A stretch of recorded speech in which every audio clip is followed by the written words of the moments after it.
Well, hi there. Welcome back to the channel.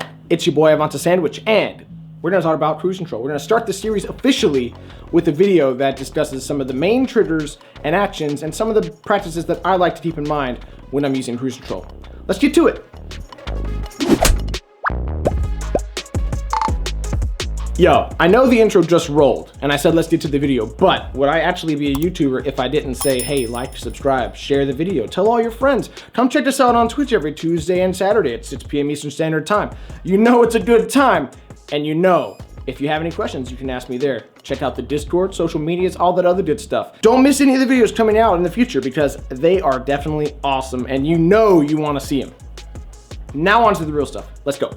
This video is going to be going over Kruiz Control in a more general sense and kind of go over the things that I like to keep in mind when I'm using Kruiz Control and things you should probably keep in mind as well. More or less, it's going to be broken down by the documentation, which will be linked in the description below. Kruizer has done a great job actually making fantastic documentation, so please go check him out, give him some support. Links to all that stuff are, as always, in the description. So first, let's do a little recap on what triggers and actions are, because Kruiz Control likes to work while responding to certain triggers with an action. Essentially, Kruiz Control responds to something that you tell it to respond to. So it can be a chat command, it can be a channel point, it could be a bit donation. Then you have a series of actions that can follow that trigger. Pretty straightforward. So another reminder is you can have technically unlimited amount of actions performed by one simple trigger. So one chat command can put you into an endless loop of actions if that's what you really wanted to do. However, that'd be kind of silly and I don't recommend it, but technically it's probably possible, and Kruizer will probably get on to me and say, no, it's not possible if it's not possible. So let's move on and start talking about some of the things that you need to keep in mind when using Kruiz Control. I have a whole bunch of videos coming out just about Kruiz Control and how I like to use it, so be sure to subscribe for future videos. So I don't remember how much I touched on case sensitivity in the first Kruiz Control video, but I did want to mention it here. It's very important for different aspects of Kruiz Control. So for example, the things that are built into Kruiz Control to just function, such as some of the triggers and the actions, like on command or chat send, for example, those are not case sensitive. You can type those into Kruiz Control however you need to. It's not a big deal. But when you have variables that you're saving, or you have things in lists, like things that Kruiz Control might have to spit back out to you at a later date, those things are going to be case sensitive and they are going to be looked for and spit out however you have them entered in with your blocks of code or pseudocode. Okay? Does that make sense? If it doesn't make sense, let me know in the comments below. I'd be more than happy to try to help you out. You feel me, dog? So now the next topic is using quotations in Kruiz Control. This kind of goes hand in hand with the thing I just mentioned, where you have variables, or if you want to send something back into chat that a user, maybe it's a response from a user saying, hey, and then your chat bot says, hey, how's it going there, bud? Something like that. To put as simply as I can try to put it, quotations essentially tell Kruiz Control that this in the quotes is all one item. Everything in the quotes or the single quotes is one item. So I have an example here where when we transition to a scene called My Favorite Scene, chat is going to respond with OBS just switched from the scene we switched from to the scene we switched to.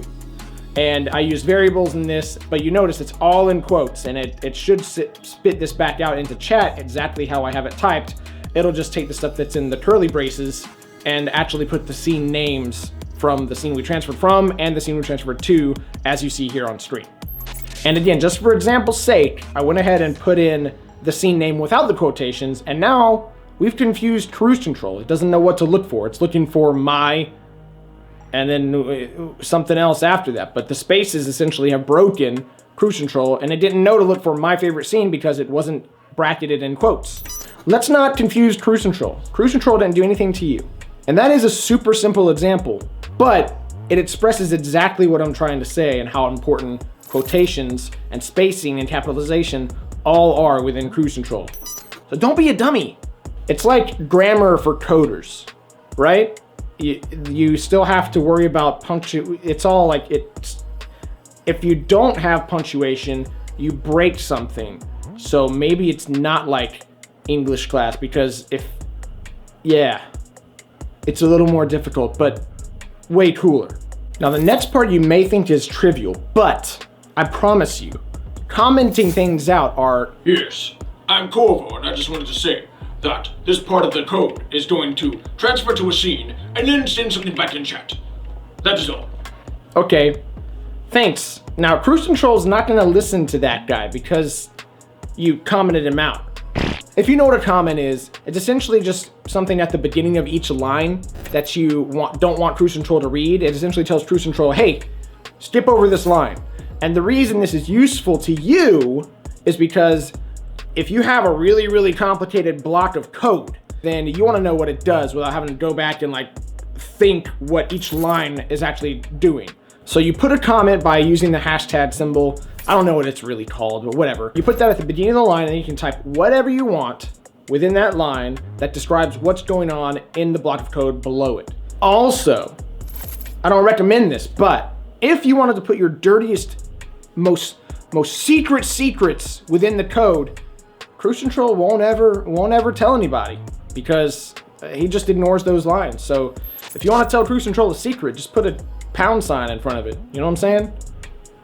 He's a good boy. He keeps your dirty secrets dirty. And secret, which is the most important part. All right, so you've seen this nets part a little bit already within the video, but I do want to talk about parameters. The parameters are essentially the things that are put within squiggly braces, the squiggly braces, because within certain triggers and within certain actions, there are different parameters you can touch on or you can pull from to do various things. For example, for the scene transitions for OBS, you can look at which scene we're coming from, which scene we're going to, things like that. You can also look at which user is sending a message with certain actions and triggers. Check the documentation again. It should all be listed with whatever section it's a part of. There are definitely way too many to go through in this video, so please just look at the documentation. Documentation is your friend, and it's beautiful. If you're a more advanced user and you are going to be putting some JavaScript into your Kruiz Control code, then you can tell it to look for things within square brackets as well. So check the documentation again. I don't know how many times I've got to say it. I don't know how many times I have to say it. So that's about all we needed to touch on this video. The other videos are going to have a lot more of the actual Kruiz Control usage in them. So please stay tuned for those. Remember to hit that subscribe button. Like if you liked the video, dislike if you didn't like the video, whatever you want to do, you know, helps me out. I love you for just watching anyway, but remember we touched on case sensitivity, we touched on commenting things out, we touched on parameters, and we touched on using quotation marks. So all these things, very, very important when using Kruiz Control. Don't forget it, know what you're doing, and you'll have a good time. It'll be great. Kruiz Control is super powerful, I know you're gonna like it. Remember, if you wanna come check me out on Twitch, I stream every Tuesday and Saturday at 6 p.m. Eastern Standard Time, and I got Kruiz Control working over there all the time. So we're trying to figure out new ways to use it, new ways to use all the different tools, make it interactive. Come see it, come see it for yourself. Check out the Discord, check out the social medias, TikTok, all that good stuff. I sold my soul for TikTok, so you can find me there now. Yeah, anyway, I guess this is the outro. So thanks you guys for watching, and be sure to, I don't know, say what your favorite thing is in the comments. Okay, bye. See you guys later.